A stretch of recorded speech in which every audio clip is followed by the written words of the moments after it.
மறுநாள் காலையில டூட்டு காக்கா தன்னுடைய பசங்களை கூப்பிட்டுச்சு. பசங்களா, இங்க வாங்க, நம்ம இன்னைக்கு வெளியே போறோம். உங்களை ஸ்கூல்ல இருந்து விரட்டி விட்டுட்டாங்களா? நீங்க வீட்டுல இருந்து போன்ல ரீல்ஸா பார்த்துக்கிட்டே இருக்கீங்க. வாங்க, நான் உங்களுக்கு ஸ்விம்மிங் கிளாஸ் எடுக்கிறேன். வாங்க, நம்ம ஜாலியா தண்ணியில விளையாடலாம். என்னது ஸ்விம்மிங்கா? முதல்ல உங்களுக்கு ஸ்விம்மிங் தெரியுமா? நீங்க முதல்ல போய் ஸ்விம்மிங்க கத்துக்கிட்டு வாங்க, அப்புறம் என்னுடைய பிள்ளைங்களுக்கு கத்து கொடுங்க. நீங்க என்ன பண்றீங்க? நேத்துல இருந்து சாமான் தொலைக்காம இருக்கு, துணியும் துவைக்காம இருக்கு. முதல்ல அந்த வேலையை போய் செய்யுங்க, அப்புறம் ஸ்விம்மிங் எல்லாம் கத்து கொடுக்கலாம். வந்துட்டாரு, அதை கத்து கொடுக்குறேன், இதை கத்து கொடுக்குறேன்னு. மாலை சொன்னதை கேட்டு டூட்டு காக்கா சோகத்தோட கொல்லப்புறத்துக்கு போய் அங்க இருக்க எல்லா சாமான்களையும் தொலைக்கிட்டு இருந்துச்சு. சாமான்களை தொலைக்கி முடிச்ச உடனே துணிகளை துவைச்சுக்கிட்டு இருந்துச்சு. அப்ப இவளை கல்யாணம் பண்ணதுக்கு நான் இன்னும் எத்தனை கொடுமைகளை அனுபவிக்க போறேனே தெரியல. நான் எங்க எப்படி இருக்க வேண்டிய ஆளு? ஒரு காலத்துல இந்த ஏரியாவோட தாதாவா இருந்தேன். ஒரு நாளைக்கு 10 கட்ட பஞ்சாயத்து பண்ணுவேன். இந்த காடை என்னை பார்த்து பயப்படுற அளவுக்கு நான் ஒரு ரவுடியா வளம் வந்துக்கிட்டே இருந்தேன். இப்ப பொண்டாட்டிக்கு பயந்து துணி துவைச்சுக்கிட்டு இருக்கேன். இதை யாராவது பார்த்தா என்னுடைய கௌரவம் என்ன ஆகுறது? எதிர் வீட்டுல இருக்கிற பாலாஜி மட்டும் நான் துணி துவைக்கிறத பார்த்தா ஊரு ஃபுல்லா ரேடியோ மாதிரி எல்லார்கிட்டையும் சொல்லி பரப்பிடுவான். ஆய் மச்சான் சொல்லி வாய முடல, அதுக்குள்ள வந்துட்டான். இப்ப என்ன செய்ய? ஏதாவது சொல்லி சமாளிப்போம். ஹாய் மச்சான். என்ன மச்சான், நீ யாரு?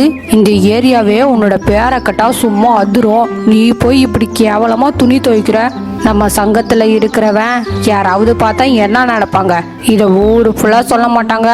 இதான் பார்த்துட்டியே, நீ ஏன் ஊரு ஃபுல்லா சொல்லிடுவேன். சரியான ஓட்டவாயி.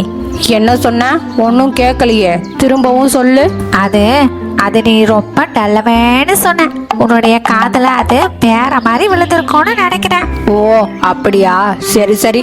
என் பொண்டாட்டி கூட அடிக்கடி நீங்க ரொம்ப நல்லவருன்னு தான் சொல்லுவா. ஆமா, உன்னுடைய பொண்டாட்டி எங்க? நீ ஏன் துணி துவைக்கிற? அது அவளுக்கு உடம்பு சரியில்லை. 100 டிகிரி செல்சியஸ்ல ஃபீவர். அதான் நான் வீட்டில் இருக்கிற வேலையெல்லாம் செய்கிறேன். பாவம், அவளால் பெட்டை விட்டு எந்திரிக்க கூட முடியல. பார்த்தா ரொம்ப பாவமாக இருக்கு.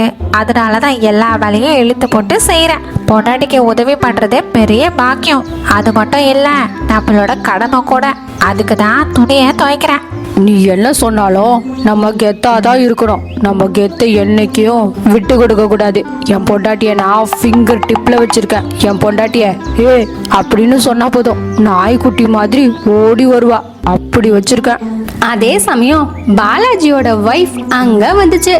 ஏங்க, இவ்வளோ நேரம் துணி ஊற வச்சுக்கிட்டு இருக்கு, இன்னும் துவைக்கலையா? அது அது அது அது அவளுக்கு உடம்பு சரியில்லை, அதான் நான் ஹெல்ப் பண்றேன்னு சொன்னேன். இதுதான் உங்க கெத்தாடா? நீயும் என்ன மாதிரி தானா? Why blood same blood. ஏங்க, இன்னும் துணி துவைக்கிறீங்களா? சீக்கிரம் அதை முடிச்சுட்டு வாங்க. மதியம் சாப்பாடு செய்யணும். அரிசி வேணும், சீக்கிரமா வாங்கிட்டு வாங்க. சும்மா பேசிக்கிட்டு இருந்தாமா அப்படின்னு சொல்லிட்டு 2 பேரும் அவங்க பொண்டாட்டிக்கு வேலை செஞ்சுக்கிட்டு இருந்தாங்க. டூட்டு காக்காக்கு மனசு கொஞ்சம் கஷ்டமா இருந்துச்சு. டூட்டு காக்கா எல்லா வேலையும் முடிச்சிட்டு அரிசி வாங்க கடைக்கு போச்சு. அப்ப போகும்போது நம்ம வாழ்க்கை எதை நோக்கி பயணம் போகுதுன்னே தெரியல. அட என்ன இது, ரொம்ப தூரம் வந்துட்டோம். திரும்பி போனா அவ திரும்பவும் திட்டுவான். எனக்கு வீட்டுல கொஞ்சம் கூட மரியாதையே இல்லை. நம்ம இப்படியே எங்கேயாவது போயிடலாம் நிம்மதியா. அப்பதான் என்னோட அருமை அவங்களுக்கு புரியும். நம்ம எங்கேயாவது லாட்ஜ்ல போய் தங்குவோம். டூட்டு காக்கா தன்னுடைய குடும்பத்தை விட்டு வேற இடத்துல போய் தங்குச்சு. அதே சமயம் மாலா தன்னுடைய குழந்தைங்களோட வீட்டுல இருந்துச்சு. அப்ப ரேடியோ ஒலிக்க ஆரம்பிச்சது. இன்றைய முக்கிய செய்தி: சோலைவன காட்டில் தற்போது மிகவும் மோசமான புயல் காற்று வீசி வருகிறது. எல்லாரும் அவங்க வீட்டுல பாதுகாப்பா இருங்க. அனாவசியமாக யாரும் வீட்டை விட்டு வெளியே வர வேண்டாம் என்று 23ஆம் புலிகேசி மன்னர் கேட்டுக்கொள்கிறார். ஒரு சிறிய இடைவேளைக்கு பிறகு மீண்டும் செய்திகள் தொடரும். உங்க டாடி எங்க போனாருன்னு தெரியலையே. ஒருவேளை புயல்ல மாட்டிக்கிட்டாரோ? ஐயோ, எனக்கு பயமா இருக்கே. இந்த புயல் நம்ம வீட்டை அடிச்சுட்டு போயிட்டா என்ன செய்ய? இந்த குழந்தைகளை வச்சுக்கிட்டு நான் என்ன செய்ய போறேன்னு தெரியலையே. அம்மா, அப்பா எங்க போயிட்டாங்க? ஏன் இன்னும் அப்பா வரல? எங்களுக்கு அப்பா வேணும். குட்டிகளா, நீங்க எதுக்கும் பயப்படாதீங்க, உங்க அப்பா கண்டிப்பா வந்துடுவாரு. அப்ப மாலா வெளியே வந்து பார்க்கும்போது பறவைகளோட கூடு புயல்ல கீழே விழுந்துகிட்டு இருந்தது. இத பார்த்த மாலாக்கு பயம் ஏற்பட்டது. மாலாவும் தன் குழந்தைகளை அரவணைத்து கொண்டாள். இந்த கூட்டுல இருக்கிறது ஆபத்துன்னு நினைச்சு தன்னுடைய கூட்டை விட்டு வெளியே வந்துச்சு. கொஞ்ச நேரத்திலேயே மாலாவோட கூடும் கீழே விழுந்துச்சு. குழந்தைகளா, வாங்க இங்க இருந்து போலாம், காத்து ரொம்ப பலமா வீசுது. மாலா தன்னுடைய குழந்தைகளை கூட்டிக்கிட்டு அங்கிருந்து வேக வேகமா கிளம்பி போச்சு. கொஞ்ச தூரம் போன உடனே பசங்களால வேகமா பறக்க முடியாம தண்ணியில விழுந்துட்டாங்க. மாலா மட்டும் தப்பிச்சு கரைக்கு வந்துட்டா. பசங்களா, பசங்களா, மணி, மோனா, நிம்மி, ராஜி, யாராவது இங்க வாங்க. என்னுடைய பிள்ளைங்க தண்ணியில விழுந்துட்டாங்க, பாருங்க, யாராவது காப்பாத்துங்க, யாராவது வாங்க, ப்ளீஸ் ஹெல்ப் பண்ணுங்க. அதே சமயம் டூட்டு காக்கா அங்க வந்து மணி, மோனா, நிம்மி, ராஜிய எல்லாரையும் தண்ணில இருந்து காப்பாத்துச்சு. அப்பா, நீங்க எப்படி இங்க? நீங்க இல்லைன்னா நாங்க இந்த நேரத்துக்கு செத்து போயிருப்போம்ப்பா. என்னைய மன்னிச்சுடுங்க, நான் உங்களை மரியாதை இல்லாம பேசிட்டேன். நானும் நம்ம பசங்களும் உங்ககிட்ட கண்மூடித்தனமா நடந்துக்கிட்டோம். நீங்க நீச்சல் கத்து கொடுக்கறேன்னு சொன்னீங்க, நான் வேணான்னு சொல்லிட்டேன்.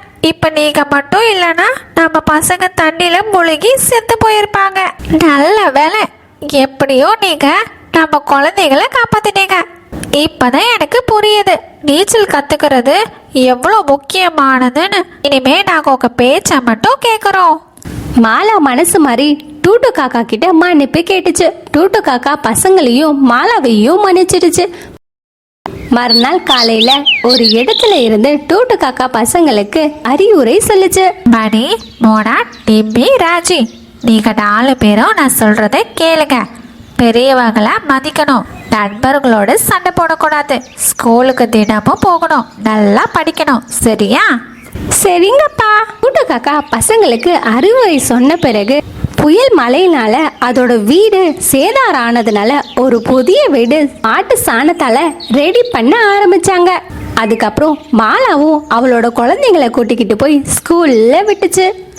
லூனா மேடம், என்னுடைய பசங்க செஞ்ச தப்புக்கு நான் மன்னிப்பு கேட்குறேன். இனிமேல் இந்த மாதிரி பண்ண மாட்டாங்க. ஆமா மேம், நாங்க இனிமே எந்த தப்பும் பண்ண மாட்டோம், ஒழுங்கா இருப்போம், நல்லா படிப்போம். லூனா மேம் கிட்ட மன்னிப்பு கேட்ட பிறகு மாலா சீதா கிட்டயும் லட்சு கிட்டயும் மன்னிப்பு கேட்டுச்சு. மாலா தன்னுடைய கூட்டுக்கு வந்து டூட்டு காக்கா கிட்டயும் மன்னிப்பு கேட்டுச்சு. எல்லாரும் சந்தோஷமா வாழ்ந்தாங்க. Please subscribe.